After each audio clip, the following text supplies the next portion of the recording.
Diretso na po tayo sa ating lesson dahil po sa medyo na-delay po tayo. Ang lesson po natin for today would be about the pilgrim mentality. Ito yung isa sa mga pinamana sa atin ng mga Puritans na I think would be beneficial for us to understand, to be acquainted with, at again ma-apply natin sa ating mga buhay. I called it a framework for the Christian life. Because I believe that if you have this kind of mindset, it will shape how you view life, how you consider your choices, how you deal with issues or conflicts.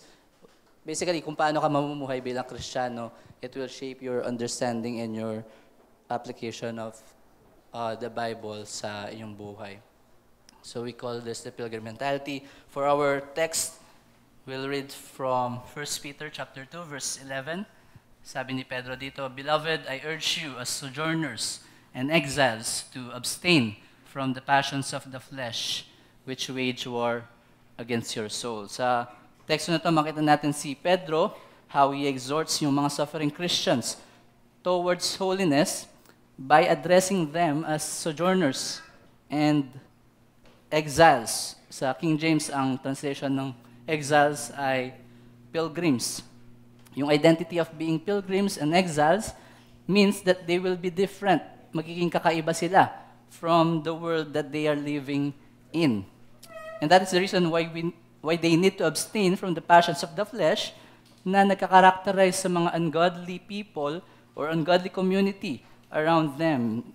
This teaches us that our conduct is actually defined by our identity. Yung ating mga pamumuhay ay dinidikta at dinidefine ng kung sino tayo at kung ano yung ating pagkakakilanlan. We are pilgrims in this world, hence, the manner we live our lives will be different from the rest ng mga makasalamuhan natin.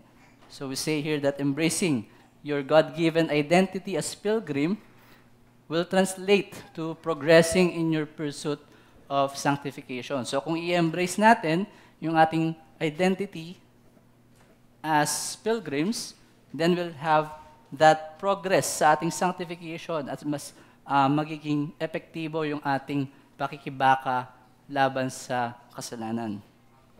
For this lesson, ang aim natin is basically to introduce us to what pilgrim mentality is, ano nga ba itong mentality na ito, itong mindset na to, and why is it a useful framework as we deal with various ideas and practices around us. And the issue that we're trying to understand or to deal with is how should Christians live within this God-created but sin-infested world? So we know that God created this world and God has placed us sa mundong ito, but we also know that sin has infested o na-infect na ng kasalanan itong mundong ito. It is a fallen world now. It's not a perfect world, yet we still live in here. Ang question is, paano ba tayo mamumuhay bilang tayo ngayon ay mga Kristiyano na? And that's what we're trying to understand and answer using this lesson. And basically, the structure, simple lang ulit, dalawang extreme errors lang kung paano ba dapat makipag-deal with sa mundong ito. Then we'll also deal with the biblical pattern afterwards. So pasadaan lang natin yung extreme errors ng escapism, escaping in isolation, and yung kabilang extreme naman nun is mag-indulge ka sa worldliness. Then sa biblical pattern, we'll try to understand how to embrace yung ating identity as pilgrim, then we'll apply yung pilgrim mentality sa ating mga buhay. Sa first extreme error natin, escaping into isolation, well, we note there that some Christians, they attempt to withdraw completely from the world to avoid its corrupting influences. We know how corrupting the world is, how corrupting yung mga temptations within it sa ating mga pamumuhay bilang Kristiyano. So, ang tendency ng iba, marahil, ay mag-withdraw completely o mag-abstain from any interaction from the world or from the goods ng mundong ito just so ma-isolate siya, basically, from the dangers na pwedeng makuha niya from this world. Yun yung nakikita natin na extreme error on one side. And these people isolate themselves socially and culturally, disconnecting them from the very people they are called to reach and the good things that God gifts them with. So, not only sa mga tao na kailangan nating i-reach, dun sila umiiwas, but also yung mga goods na pwede dapat nating ma-enjoy, iniiwasan din natin dahil nga iniisip natin na maaari tayong maapektuhan ng fallenness ng mundong ito. And this is an extreme error, as we say, because while seeking purity is commendable, isolation prevents believers from biblically engaging with God's creation and fulfilling the Great Commission. So dalawang nagiging effect niya na hindi dapat at hindi biblical is yung we abstain from God's good creation, which is good in itself, it is created by God, pero dahil sa extreme na pag-isolate natin, iniiwasan nating enjoy ng mga bagay na yon. At the same time, iniiwasan din nating makipasalamuha sa mga tao na unbelievers marahil dahil lang iniisip natin na dapat naka-isolate tayo bilang people of God. That is an extreme position. And on the other hand naman, yung kabilang swing ng pendulum would be indulging in worldliness. So kung dito sa kabila, we are isolating ourselves from the people, from others. Sa kabilang side naman ng extreme ay yung pagiging worldly talaga. So other Christians respond to the challenges of living in this world by immersing themselves in its pleasures and values.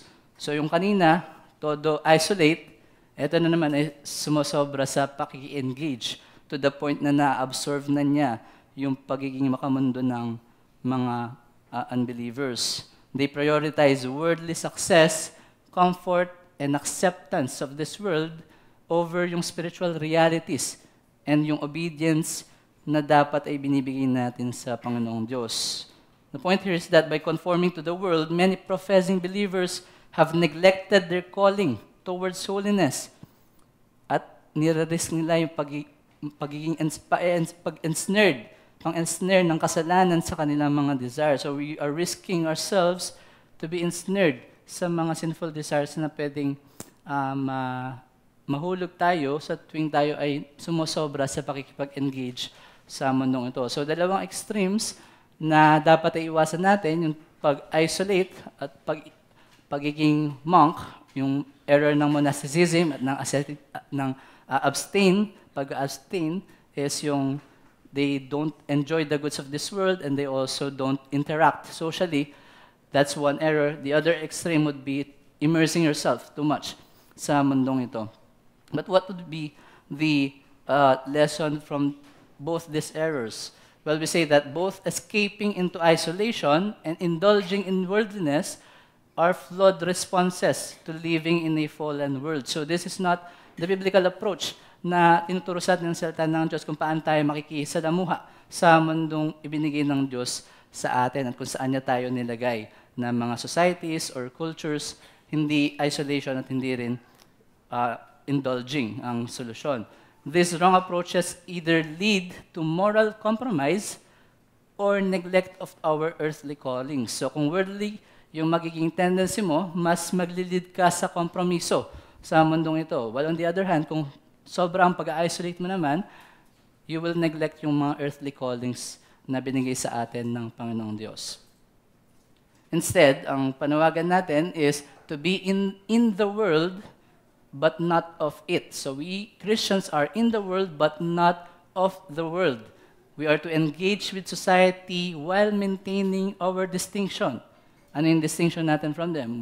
Well, we are strangers and we are pilgrims according to the Word of God. We are not citizens of this world, but we are residents of another, and that is the kingdom of God. So we'll go now to the biblical pattern with regards to this pilgrim identity na makikita natin na at maangkop natin sa ating mga sarili bilang ating pagkakakilanlan according to the Word of God.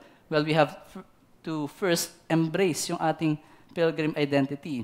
We say there that since the Bible addresses us as sojourners and exiles, mahalaga for us to, kung talaga seryoso tayo as mga believers, if we are really serious in our calling as pilgrims and exiles, we need to understand what this being pilgrim entails. Kung talagang siniseryoso natin yung buhay mananampalataya. Ano nga ba ibig sabihin kapag sinasabi ng salita ng Diyos na hindi tayo residents ng mundong ito, we are sojourners, we are exiles, we are pilgrims?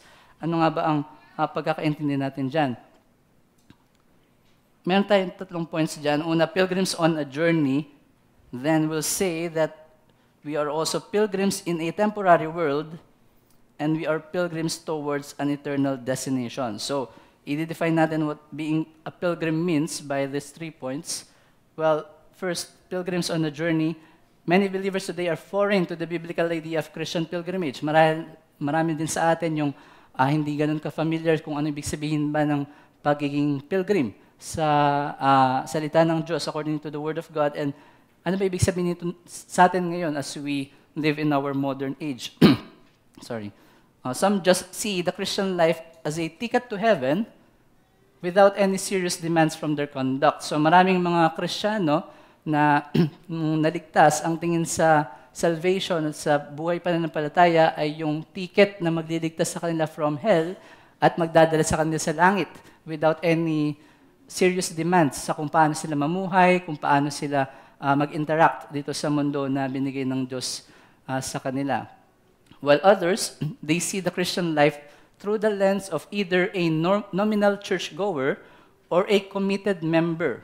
So yung iba naman, they see yung Christian life the way a nominal churchgoer sees it. So kung makakaisip ka ng mga tao na papunta at kumbaga come in and come out lang ng church, come and go lang ng church every Sunday without any serious commitment sa pagiging Kristiyano, ganun nila naiintindihan ng Christian life. I'll just attend every Sunday, after na alis na ako, and then I'll continue with the way I live my life. Yung iba naman, they see this life as a committed member.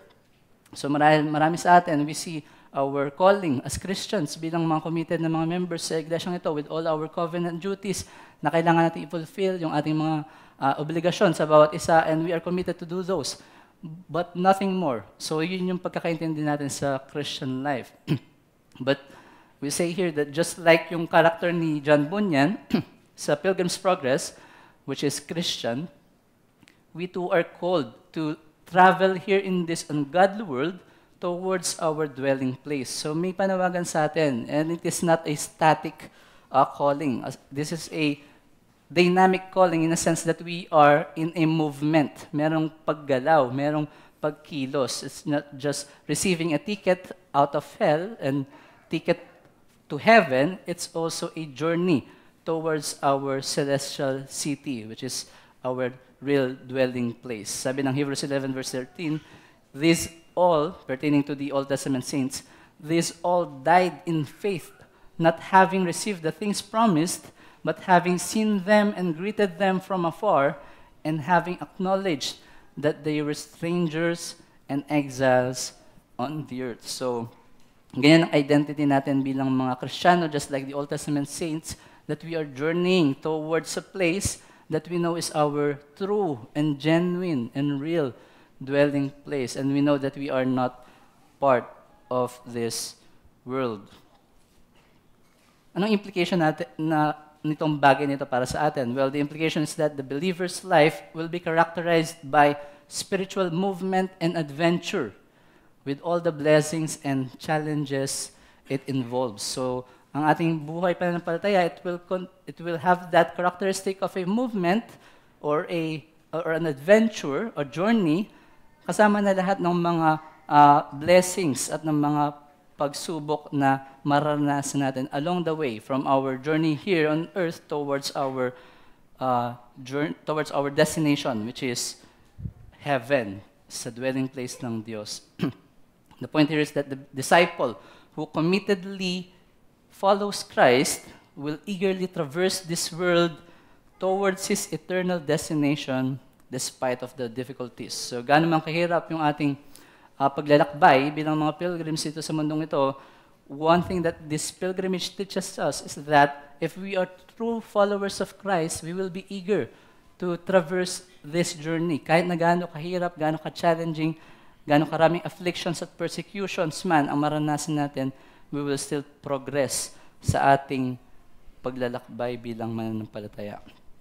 That's the first one, pilgrims on a journey. Second one is pilgrims in a temporary world. So we emphasize here where we are right now. So we are pilgrims, but we are in this temporary world. And we say that being a pilgrim means that we are not legitimate citizens of this transient world. Yet we cannot escape from our God-given duties that we need to fulfill here. So anong in-emphasize natin dito? We are highlighting yung truth that we are still in this world.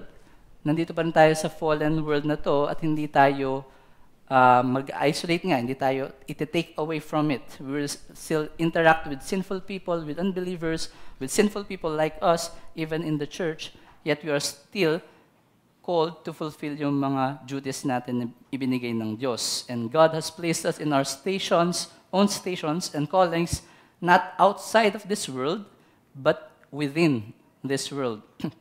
And this implies the tension of living according to our true citizenship in heaven while we employ ourselves in our earthly callings sa mundong ito. So yung tension ng pagkakaalam mo na ang yung citizenship ay sa langit, yet you are still living in this fallen world.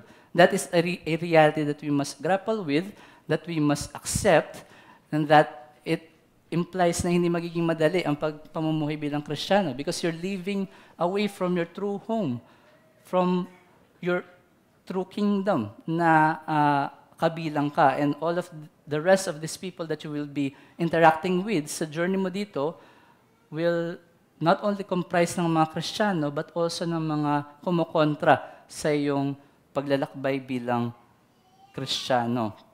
Sabi ni Derek Thomas sa kanyang article na The Christian Life as Pilgrimage,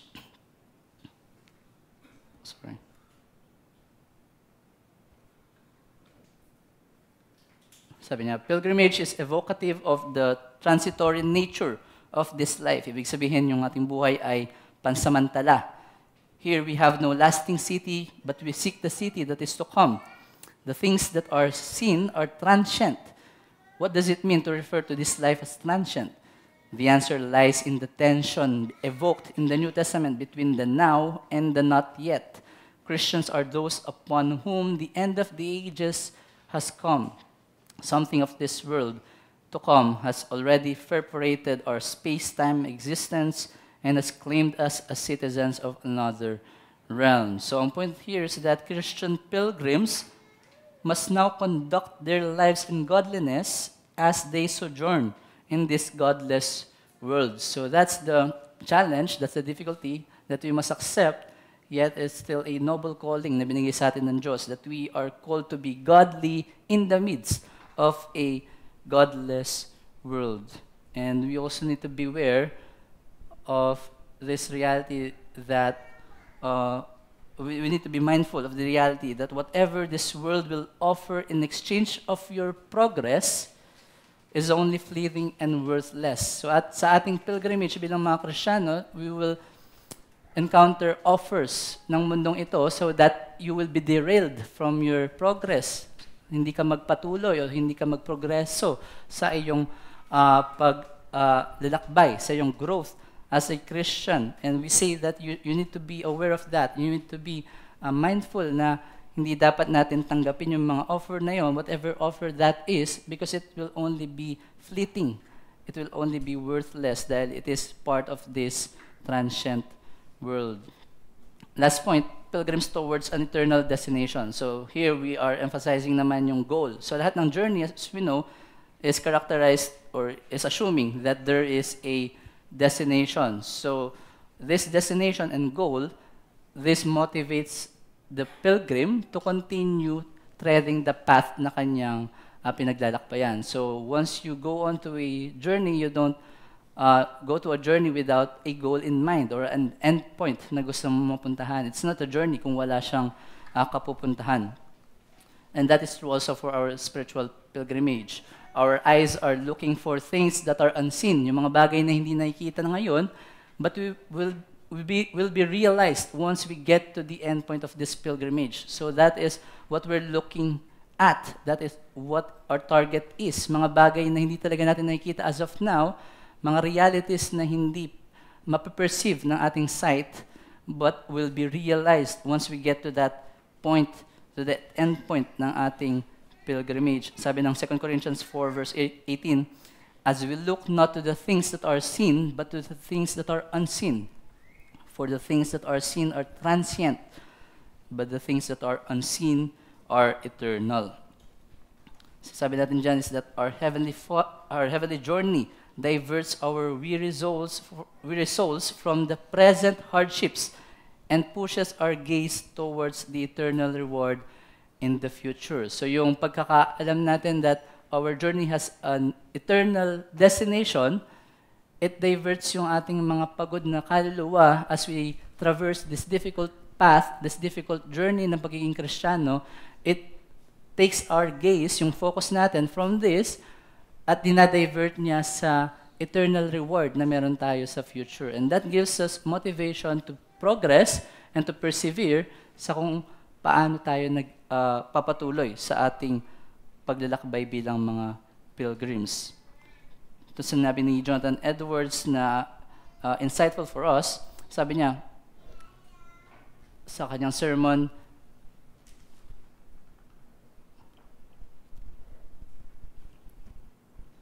a traveler is not enticed by the fine appearances to put off the thought of proceeding. No, but his journey's end is in his mind.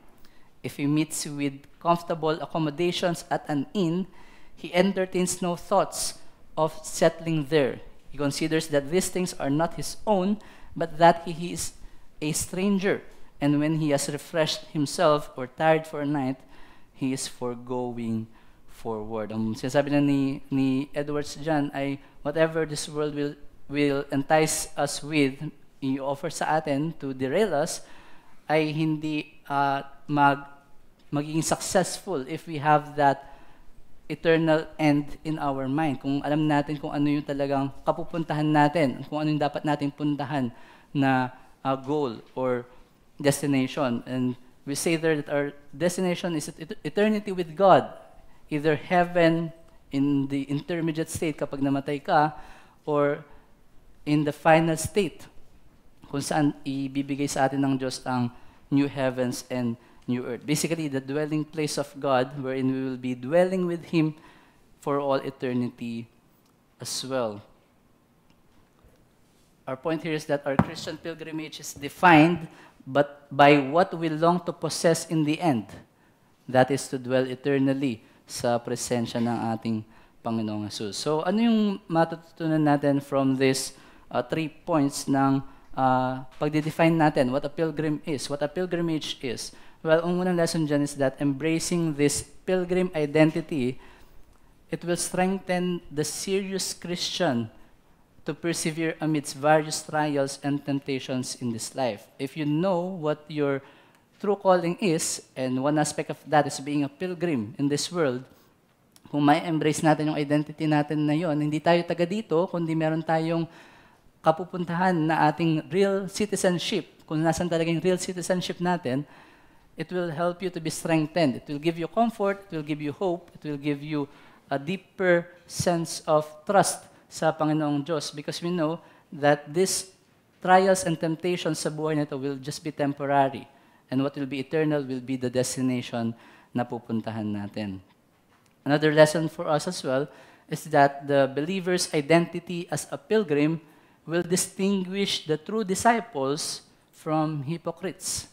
Why do we say that? Because only a serious believer will consider na maglakbay towards a destination na hindi nakikita, yet may mga promises pa or may mga katotohanan pa na masusubok ka along the way. So if you are a hypocrite o nagpapanggap ka na Kristiyano, you profess to be a Christian yet you're not serious with the commitments na pasok sa panawagan ni Kristo, you will just veer away from this journey. You will not continue. You will not progress in this journey because it demands a lot from us. It will demand a lot from you as a believer. And that is also a call for us. If we are serious talaga sa pagiging Kristiyano, well, expect that it will not be easy for us. It will not be an easy road to tread. Magiging mahirap at maraming mga pagsubok na kailangan natin labanan, whether internally or whether external man yan. So those are the two main lessons na maaari natin ma-meditate upon understanding and embracing our identity as a pilgrim. Sa ating second point, applying pilgrim mentality naman. How do we apply itong mindset na itinuturo ng mga Puritans patungkol sa pagkakaroon ng mentalidad na tayo nga ay mga manlalakbay o pilgrims sa mundong ito? Sabi ni nila Vicky sa kanilang A Puritan Theology na systematic theology, the Puritans exemplified this mindset as they saw themselves as pilgrims traveling through this world. So ang mga Puritans talaga yung nag-emphasize ng katotohanan na to na tayo pala yung mga manlalakbay sa mundong ito na puno ng fallenness, puno ng kasalanan, and yet we have that destination in mind. Si J.I. Packer mismo yung nag-coin ng term na pilgrim mentality, which he believes shaped the Puritans' theology and walk of life. So lahat ng theology, according kay Packer, lahat ng theology at pamumuhay ng mga Puritans ay defined at shaped by this mentality that they are not citizens of this world. They are citizens of the kingdom of God, citizens of heaven, and they are journeying towards that end point. So as we understand this pilgrim mentality, meron tayong tatlong aspects na i-emphasize. Sila Vicky, they had this 6 facets ng pilgrim mentality, but I just got the 3 ones na I think will be relevant sa ating personal walk as Christians. Yung unang aspect ng pilgrim mentality will be a biblical outlook. Ibig sabihin, biblical yung pananaw mo sa mundo at sa buhay dito sa transient world na ito. Sa biblical outlook, we say that having a pilgrim mentality means that your manner of living will be determined by what the Scripture says. So yung pamamaraan natin ng pamumuhay, lahat ng conduct, lahat ng pagdi-deal with natin sa mundong ito is governed by what the Scripture says. Kung anong sinasabi ng Scriptures patungkol sa isang bagay, that will stand and that will rule over even yung mga nakagisnan na natin na traditions, even mga nakagisnan na natin na mga kultura. That is, of course, we attribute that to the attribute of Scriptures na authoritative. Merong authority ang Scriptures sa atin. But the Puritans emphasize na sa journey na to, ang magiging guide map mo lang kung gusto mo mag-succeed sa paglalakbay mo is only what the Scriptures teaches. The problem here is that a lot of decisions being made by modern Christians have found their basis on what their society dictates. So, madalas sa mga desisyon na ginagawa natin, lalo na yung mga major decisions sa buhay, they're not characterized by what the Scripture says. They are characterized more by what our society dictates. Mas iniisip natin kung ano ba yung magiging implication agad sa ating lipunan o sa ating kultura, o paano ba natin masusunod yung kultura o yung society na meron tayo ngayon, more than what the Scriptures truly says about that issue or about the decision. Another problem is that issues like courtship, marriage, career, even church concerns are being dealt with using cultural practices or tradition. Now, cultural practices and traditions are not bad in themselves, but what you're saying is that if you're dealing with conflicts or if you're dealing with issues, just by using yung tradition mo ngayon o yung mga nakagisnan mo na, then you are going against this biblical outlook because we are saying that whatever issue na iyong pag-iisipan, na iyong aaralin, lalo na if it pertains to matters that are more important, kailangan na i-deal with mo yan through the lens of the Scriptures. At ang magiging authority mo dapat, hindi tradition, hindi cultural practices, hindi yung society, kundi ang sinasabi ng salita ng Diyos. The pilgrim knows that his guide map sa journey nito is not that, it's not those, but the authoritative Word of God alone. Ito sinabi nila Vicky and Jones sa kanilang Puritan Theology, Doctrine for Life. Our problem today is that our thinking is not grounded in Scripture. A mindless Christianity can only produce a spineless and carnal Christianity. either through ignorance of Scripture or through twisting Scripture to suit our pleasure, we have lost our antithetical convictions regarding the ungodly world around us. So dahil nga sa mas na-emphasize pa natin yung sinasabi ng kultura, sinasabi ng lipunan, more than what the Bible says about a particular issue or decision na ginagawa natin, mas nawawala na yung ating conviction against this godless world. Mas naglilin na tayo towards worldliness, towards patterning our lives sa kung anong dinidikta ng lipunan natin. So we need to beware that issues involving cultural practices or traditions must be approached with care, of course, lalo na kung sensitive topic yan, kailangan nating pag-ingatan dahil they highly regard yung mga practices na nakagisnan natin, but never at the expense of disregarding biblical principles. And I say na never na magiging subservient dapat ang role ng scriptures sa kung anong sinasabi ng society, anong sinasabi ng kultura at mga nakagisnan natin. So we say that we appreciate the culture, we appreciate the practices na kinagisnan natin, but we don't want that to rule over us. We want the Word of God to rule even over the culture. And even the culture should be shaped, actually, by what the Bible teaches us. So that's just a warning for us. The challenge is we should develop the habit of consulting the Bible with utmost priority when we make important decisions or deal with certain issues. So that's just the main application for us. We need to always consult first and foremost kung ano ba ang sinasabi ng salita ng Diyos patungkol sa issue na to, bago natin bigyan ng mas mataas na regard kung ano sinasabi ng ating mga nakagisnan, nakaalaman.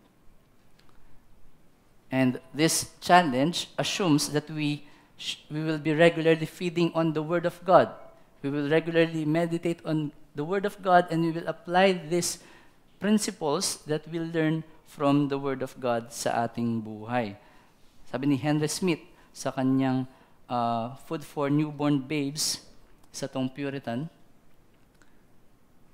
we should set the Word of God always before us, like a rule, and believe nothing but that which it teacheth, love nothing but that which it prescribeth, hate nothing but that which it forbiddeth, do nothing but that which it commandeth. Basically, sasabi niya lang kung ano man ang tinuturo ng salita ng Diyos, yun ang ating paniniwalaan, kung ano yung kanyang ipiniprescribe, yun yung ating mamahalin at ating kamumuhian, kung ano mang kinamumuhian ng salita ng Diyos at kung ano pinagbabawal niya ay hindi natin gagawin. It's basically resounding kung anong pinaglalaban ng mga reformers before, that Scripture alone will be the final authority ng ating buhay at pananampalataya. So that's the first facet ng pilgrim mentality. Kailangan magkaroon ka ng biblical na outlook sa pamumuhay mo. And second one would be warfaring outlook. Ibig sabihin, nakikipaggera na kaisipan. The Puritans understood the pilgrim life to be characterized by tension, as we said earlier, either from internal struggles or external afflictions. So either sa mga panloob nating mga kinakalaban, like kasalanan, mga temptations, or yung mga panlabas, like kasakitan, mga persecutions, mga afflictions na ginagawa sa atin, we recognize that there is tension as we live as pilgrims sa mundong ito. Yung passion nila for piety sa kanilang mga sarili, sa kanilang mga pamilya, sa kanilang mga iglesia, yung passion na to, it brought into focus yung reality of the spiritual warfare that rages within believers because they deem yung holiness as a priority sa kanilang buhay at sa kanilang mga kinagagalawan. Kaya mas na-emphasize nila ngayon yung pakikipagbaka natin, pakikilaban natin sa kasalanan at sa temptation na binabato sa atin ng ating kaaway. This kind of thinking is not considered essential. Sadly, hindi ito masyadong na nagbibigyan ng importansya in our modern age dahil mas concerned na tayo ngayon in gaining temporal blessings and physical alleviation. Mas concerned natin ng mga modern evangelicals ngayon kung paano ba makakatakas from the shackles of poverty, kung paano ba tayo gagaling mula sa ating mga kasakitan, kung paano ba tayo magiging masaya sa buhay na to, more than yung concept na kailangan nating malabanan yung kasalanan, na kailangan nating makipagbaka sa kung ano man ang hindi nakakalugod sa Panginoong Diyos. And that is a sad case, of course, but we say that a holy war seems to be a concept of the past. Siguro, para sa iba, hindi na siya ganun ka-importante sa ngayon, hindi na siya na-emphasize, but this must be regained in our mindset as pilgrims of Christ. Sabi ni James Ussher sa Body of Divinity niya na book, spiritual warfare is the daily exercise of our spiritual strength and armor against all adversaries with assured confidence of victory. For the state of the faithful in this life is such that they are sure in Christ and yet fight against sin. There being joined with repentance, a continual fighting against and struggling against the assaults of man's own flesh, against the motions of the devil, and against the enticements of the world. So nakita nyo doon yung threefold enemy na meron tayo sa ating Christian warfare, the assaults of our flesh, yung ating laman, then yung motions ng kaaway, which is Satan, and the enticements of this tempting world. Itong worldliness na nakikita natin sa mundong ito. Yung tatlong yan ay kailangan nating mapaglabanan, kailangan nating makibaka against because they want to derail us from our pilgrimage as Christians.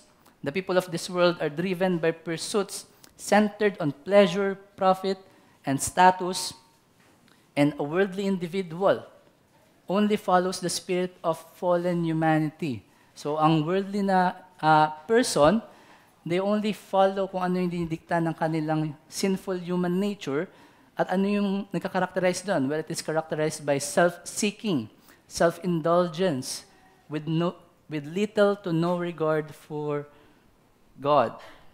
And that is what we're trying to combat. Yun yung dapat natin mapaglabanan, lalo na sa ating mga sarili. If we profess to be Christians, we need to avoid being worldly Christians in a sense na nagpapatangay sa sinful, fallen world na ito. The challenge for us here is that we need to revive our zealousness in fighting against sin as we identify to be holy citizens of heaven and not ungodly residents of this world. Kung tunay tayong mga pilgrims, we are not part of this world, we are not citizens ng sinful world na to, but we are citizens of heaven, then we must have that zealousness, yung kasigasigan, yung kaseryosohan na mapaglabanan yung mga kasalanan na nananatili sa atin at yung mga temptations na ibinabato ng kaaway, mga temptations na inihaharap sa atin ng mundong ito. So that is the warfaring outlook na binistow sa atin ng mga Puritans, yung seriousness towards holiness at sa mortification of sin. Last facet ng pilgrim mentality would be the two worldly outlook.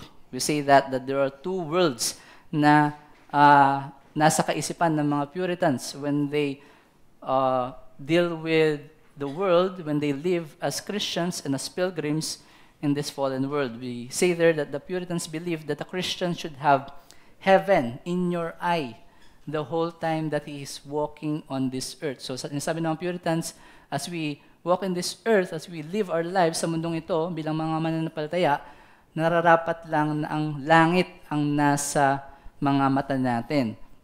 This reflected in both their writings and life in terms of their zealousness for heavenly things more than the things under the sun. So ang kanilang mga priority is not what is in or what is available under the sun, but what is in heaven, mga bagay na makalangit. Yan ang sinasabi nila Beeke and Jones again.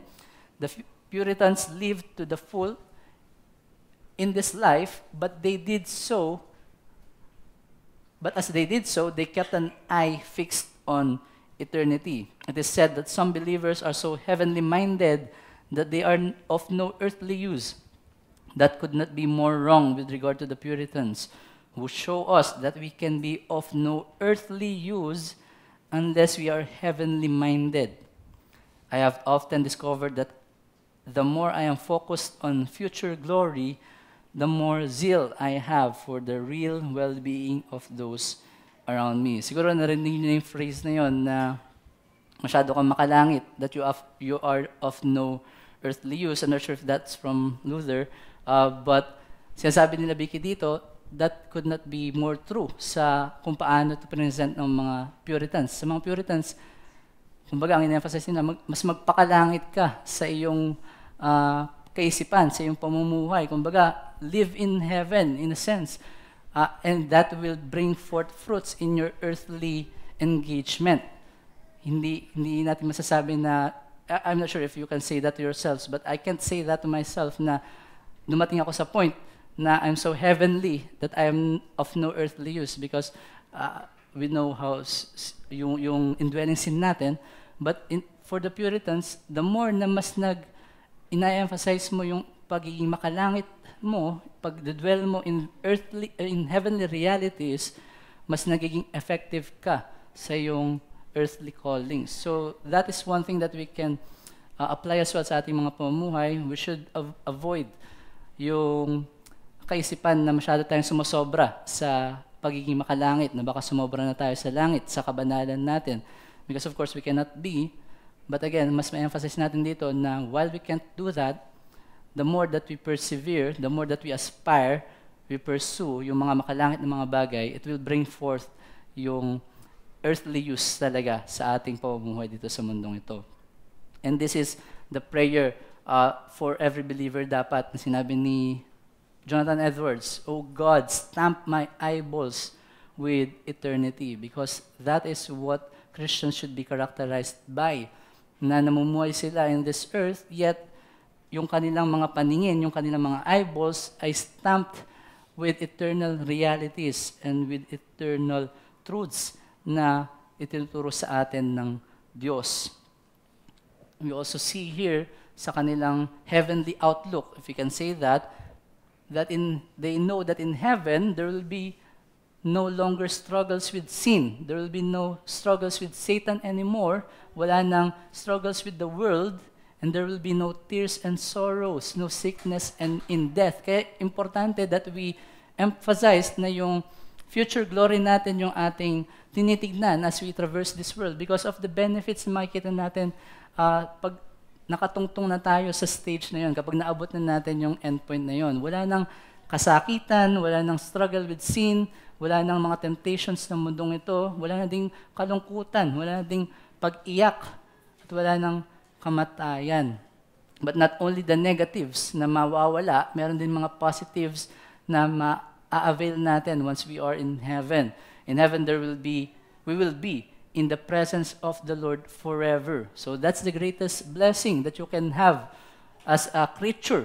Bilang isang nilalang, ang dakilang biyaya na marireceive mo ay makadaupang palad mo face to face ang Diyos na lumikha sa iyo at makasama mo siya ng buong eternidad. There will be perfection in all that we do. Lahat ng activities natin ay perfect, walang bahid ng kasalanan, walang bahid ng imperfection. Magkakaroon tayo ng mga perfect fellowships, ever growing in the grace and knowledge of Christ. Siguro nakaka-relate kayo when we say that may thrill kapag natututo tayo ng salita ng Diyos at kapag na-apply natin yun sa buhay natin. But imagine if you will not be tired kapag nag-aaral ka ng salita ng Diyos, hindi ka aantukin, and you will be more excited at hindi ma-fulfill yung finite minds mo ng katotohanan na meron sa Diyos, that you will ever grow sa pagkakakilala mo sa Diyos. Dahil infinite ang Diyos, and you are finite creature, whatever you will know in heaven, it will increase forever. At hindi masasaid kung ano man ang magiging pagkakakilanlan natin kay Kristo at yung mga biyaya na marireceive natin from Him. Sabi ng mga Puritans, it will be a world of love. Ang heaven is a world of love that we must aspire to take hold of at makabilang o maging mga residents ng kalangitan. We say here that having the future glory as our journey's goal will also have an impact sa ating present endeavors ngayon in our growth sa self-denial at sa ating pagiging handa para sa kamatayan. So, ano implication kapag laging nasa mata mo ang kalangitan? Well, you will deny yourself more and you will be more prepared for death. Sabi nila Vicky, sa Following God Fully, the Puritans believed that we should have heaven in our eye throughout our earthly pilgrimage. They took seriously the dual world, now not yet dynamics of the New Testament, stressing that keeping the hope of glory before our minds should guide and shape our lives here on earth. Living in the light of eternity necessitated radical self-denial. The Puritans taught us to live, knowing that the joy of heaven will more than make amends for any losses, crosses that we must endure here on this earth as we follow Christ.